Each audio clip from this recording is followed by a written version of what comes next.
everyone, welcome back to Sunny Live Show, and thank you so much guys for tuning in. Well guys, I'm back again with the Genesis kuleli viki guys. Join us ukuthi mangabe kezoqala iviki sesikhulume ukuthi yini ongase uyilindele emidlalweni ke yethu esiyithanda lapha ke kumabona kude. Oqala ukuthi ke guys uNandipha ke ukhulelwe bakithi.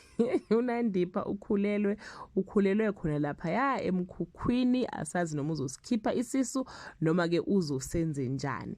Ngapha ke guys uBonko ke Nkosi yami into yakhe ukuthi ke uzowenza ama-tour yona ngazi ukuthi yona ihamba kahle, kodwa ke inkinga sezoba naye ukuthi ke uMaruna uzohamba yotshela ke uOwami ukuthi lalela ke girl, yabona nje mina kade ngilana nendoda yakho kulezi insuku nje idlule, asho ne date bese kuyaliwa ke usuku umsindo ke phakathi ke kuka owethu kanye ke no Maruna guys.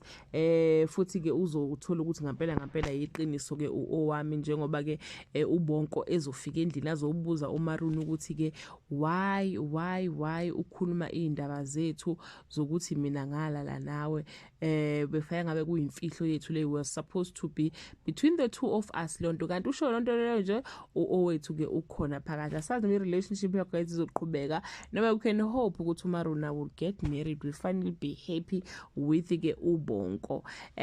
So yeah guys, that brings us to the end of this video. To leave your comment below and share your opinion about this storyline. Are you happy about it or ucanga siyabhora ngoba manje ngibona sengathi sijika nje endaweni eyodwa? It's Maruna Bonko, Genesis, it's just a lot guys, but just do comment below and share with us what do you want to see good storyline ke say Genesis.